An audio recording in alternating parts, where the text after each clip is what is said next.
and good morning. I wanted to talk about in this video, just common sense and in particular where we're going in our future days with regards to energy production on this planet. Before we do, big thanks to those that have pledged a bit of support over the last couple of days, and if you want to be one of those people that help out here at the Observatory, the links are down there in the description. So they want us to use wind turbines and solar power and other types of clean energy like hydro.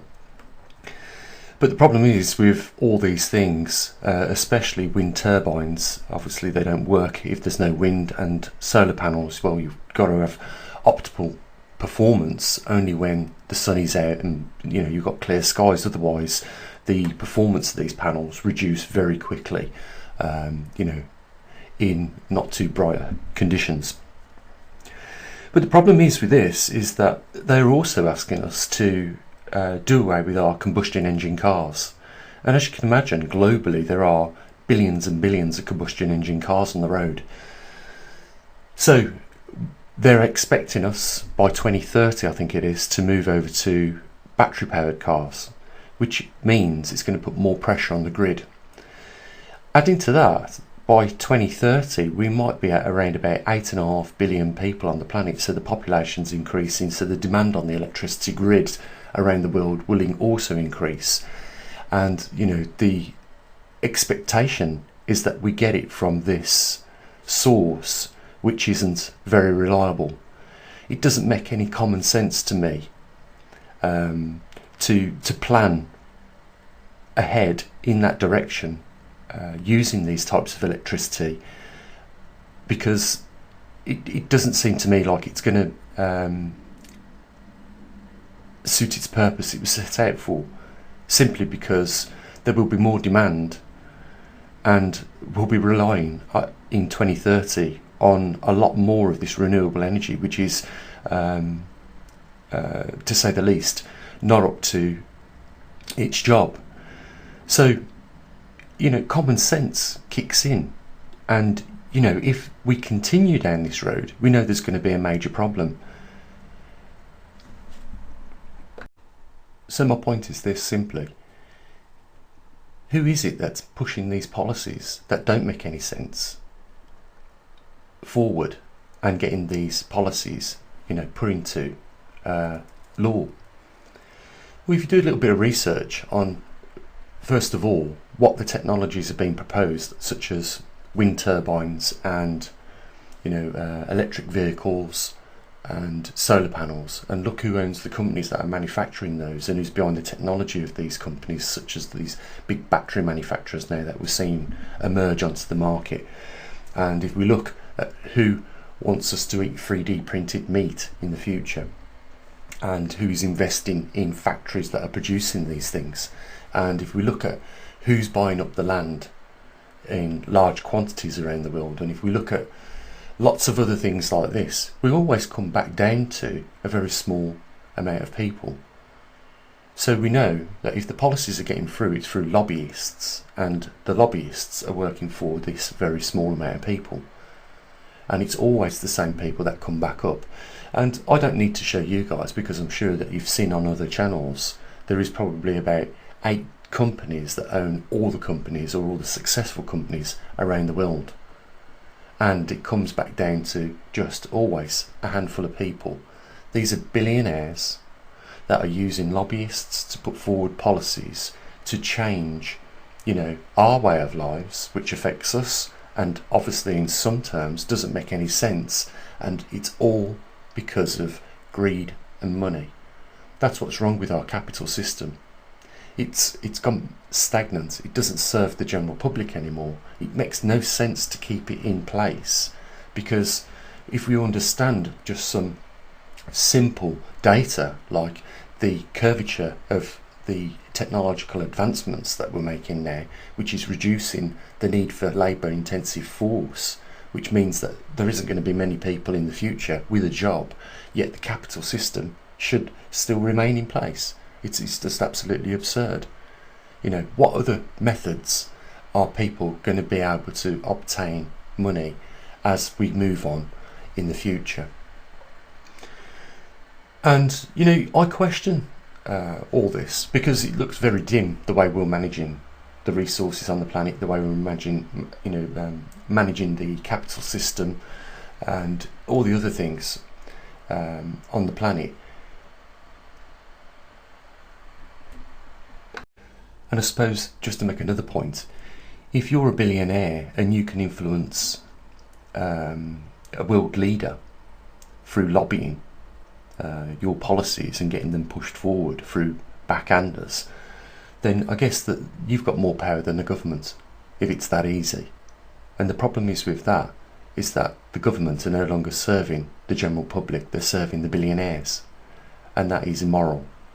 And it's also a conflict of interest, and nobody is pushing forward any pressure, or very little pressure, on the laws that we have in place for these sort of things not to happen. And you'll find that this is happening across the range.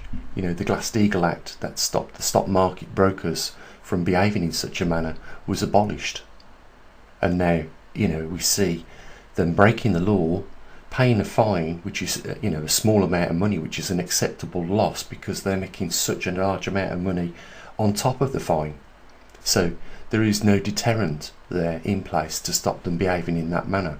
Thing is that these stockbrokers manage people's pensions, and as we've saw before, people's mortgages and pensions, when they're meant to mature, they fall very short because of the bad handling of the policies that which were put in place. So we need to do something about it at some point. And I always say this, it could be just coincidence, but maybe nature itself will do something, because we're part of nature. This is the way I look at it. This is my personal opinion. We're part of nature, and if we're acting in such a negative way, then that is having an effect on other parts of nature, and therefore I think the universal law kicks in at some point and puts pressure back on us. And who's to say that we don't understand the grand scheme of things, and that that is really the reason why such negative things are starting to take place. Because I don't find it just coincidental that we're where we are with the level of corruption that we're at, and yet we're also at a time where a rare event is taking place. What are the chances of that happening? And as a result of that rare event, I'm talking about the pole shift, as a result of that rare event, we're seeing dramatic climate change, and it's affecting us directly by agriculture around the world. And it's changing the environment in which we have fixated our cities. The thing is, we can't pick up cities like wigwams, Indian tents, and move them to a more suitable climate for the city. Once you build the city, it's got to remain there. This is probably one of the reasons why the Mayans and the Egyptians abandoned those cities at the point in time in which they did, because they could no longer be sustainable to sustain the amount of people around them. We just don't learn from our mistakes of the past, and as long as we allow this sort of behaviour to continue with lobbyists, billionaires and politicians, nothing will change for the better for us in this world. There's a lot of money being invested in CO2, and CO2 is a hoax. There are a lot of billionaires that are making a lot of money building equipment which is just a waste of energy in running it. I'm talking about these big carbon dioxide vacuum scrubbers and companies that are pumping out the CO2 out of the atmosphere. When you look at it, we're at 420 parts per million or thereabouts. And the big point here is that we are closer to an extinction through reducing CO2 than we are by increasing. The maximum we could increase it up to 2,000 parts per million. It wouldn't affect us directly. All the vegetation on this planet would just thrive. But if we just drop the CO2 levels by just 200 parts per million, we'll almost cause an extinction level event on this planet. And these people that are using the CO2 as a method to obtain contracts, business fundings and other things like that, lucrative accounts, are pushing in the direction of reducing carbon, and therefore pushing in the direction of extinction on this planet.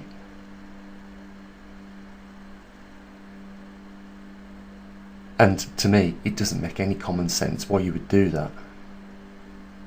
It's a very sad time we're living in, because the people that are aware of this, and that were leading scientists in monitoring things like sea level rising, and where these measurements should be taken to find out whether sea level rising is a real aspect, and global warming and ocean temperature warming, they're leaving the stand, because they're not being listened to, and they know from their research over many years that what's being told is lies, and they know why it's being done.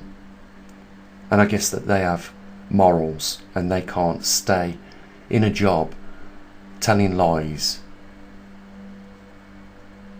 just to obtain the money, and therefore these big scientists walk away from their fields that they've been in for many years. And we're going to see a lot more of this. But it's just a real sad moment for humanity, and we're all hoping that the right politician gets in and changes things for the better, but it never does, because as we saw with Donald Trump and Biden, when there is an immense pressure to get things back to the way there was, get the corruption back up and running, and get the lobbyists going again, then the whole system comes to work against people like Donald Trump. Twitter, we saw it, didn't we? Facebook banning him, as he was a president at the time. It was just shocking to see. But that's the times we're living in. We're still trying to give people some hope here at this observatory, and push out the truth as it is, get people to open their eyes. But we are way behind here at the moment, because there is less than 1% of the world's population that are aware of a lot of these things. Less than 1% that have prepared for even minor catastrophes. Yet we're at a time where these events are compiling.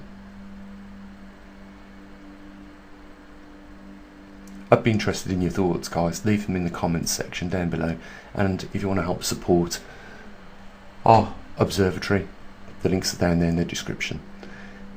Have a good afternoon, as always. Bye for now.